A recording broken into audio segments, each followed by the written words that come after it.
পাকিস্তানি একজন মুসলিম যুবক, সে সব সময় অ্যাডাল্ট ভিডিও দেখতো। তার এই গুনাহের কারণে তার কি করুণ পরিণতি হয়েছিল আপনি যদি এটা শুনেন আপনার কলিজাটা কেঁপে উঠবে, আপনি আপনার নিজেকে ধরে রাখতে পারবেন না। ওই যুবক অ্যাডাল্ট ভিডিওর প্রতি এত পরিমাণে অ্যাডিক্টেড ছিল, সে অ্যাডাল্ট ভিডিও দেখার জন্য বড় একটা অ্যাডাল্ট সাইট থেকে অনেক টাকা খরচ করে সে লাইফ টাইমের সাবস্ক্রিপশন কিনেছিল এবং সেই ওয়েবসাইটের অ্যাক্সেস সে তার নিজের বন্ধু বান্ধবকেও দিয়েছিল। সে তার সকল বন্ধু বান্ধবকে নিয়ে অ্যাডাল্ট ভিডিও দেখতো। ঘটনাক্রমে একদিন যুবক ভয়ঙ্কর গাড়ি অ্যাক্সিডেন্ট করে মৃত্যুবরণ করলো। তার লাশটা যখন বাড়িতে নিয়ে আসা হলো, এলাকার মানুষ তার লাশ দেখতেছে, অনেকে বলতেছে এই ছেলে তো নামাজ পড়তো, এই ছেলে তো রোজা রাখতো, এই ছেলেটা ভালো ছিল। কিন্তু তার ভিতরে এত ভয়ঙ্কর একটা গুনাহ যে ছিল, এটা তার বন্ধু বান্ধব ছাড়া অন্য কেউ জানতো না।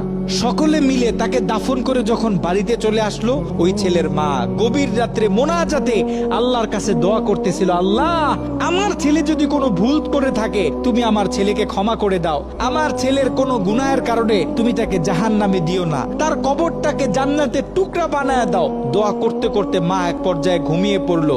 মা যখন ঘুমিয়ে পড়লো, তিনি স্বপ্নে ভয়ঙ্কর একটা দৃশ্য দেখলেন। তিনি দেখতেছে তার ছেলের কবরে আল্লাহ পাক জাহান্নাম থেকে কিছু ফেরেশতা নিযুক্ত করলেন এবং ওই ফেরেশতাদের হাতে বড় বড় কিছু কুড়াল, যে কুড়াল দিয়ে সকল ফেরেশতারা মিলে একসাথে তার ছেলের শরীরে আঘাত করতেছে।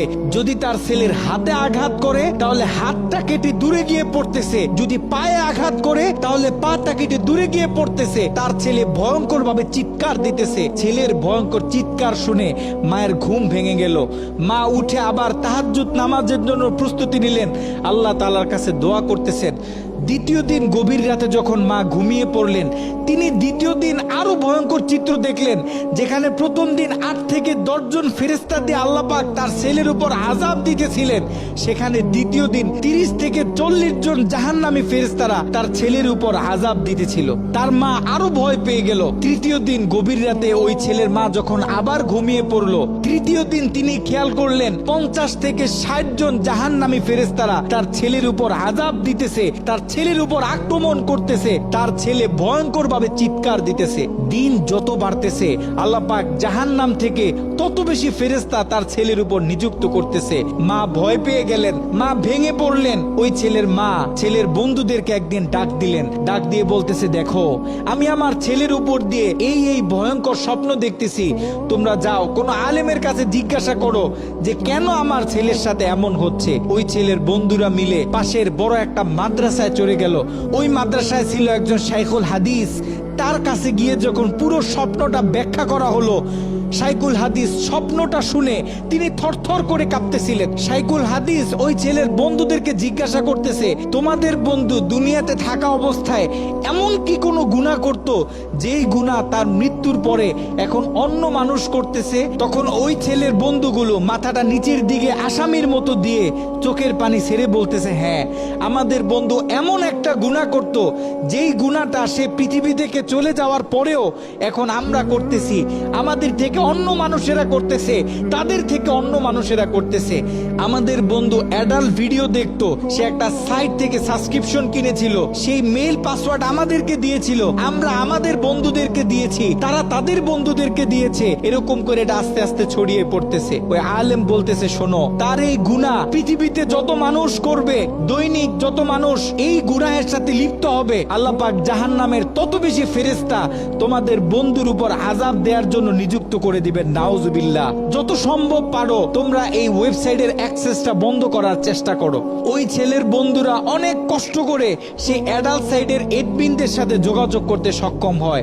তারা সেই এডমিনদেরকে জানায় এই অ্যাকাউন্টের যে মালিক সে গত কয়েকদিন আগে মারা গেছে, আমরা চাই এই অ্যাকাউন্টটা চিরদিনের জন্য বন্ধ করে দেয়া হোক। কিন্তু সেই এডমিন প্যানেল থেকে সেই ছেলের বন্ধুদেরকে জানানো হলো যে এটা কোশ্চিন কালেও সম্ভব না, কারণ আমাদের থেকে যারা লাইফ টাইম সাবস্ক্রিপশন নেয় তারা হচ্ছে আমাদের প্রিমিয়াম কাস্টমার, আমরা তাদেরকে হাই সিকিউরিটি দিয়ে থাকি। তারা যখন আমাদের থেকে কোনো প্যাকেজ নেয়, আমাদের থেকে কোনো অ্যাকাউন্ট নেয়, আমরা তখন তাদেরকে মেইল দিই, পাসওয়ার্ড দিই এবং আমরা তাদের হাতের ফিঙ্গার নিয়ে থাকি। আপনারা হয়তোবা তার অ্যাকাউন্টের মেইল পাসওয়ার্ড দিতে পারবেন, কিন্তু তার হাতের ফিঙ্গার তো আর আপনারা দিতে পারবেন না। তার হাতের ফিঙ্গার যদি ম্যাচ না করে তাহলে আমরা এই অ্যাকাউন্ট অফ করতে পারবো না। নাউজুবিল্লাহ।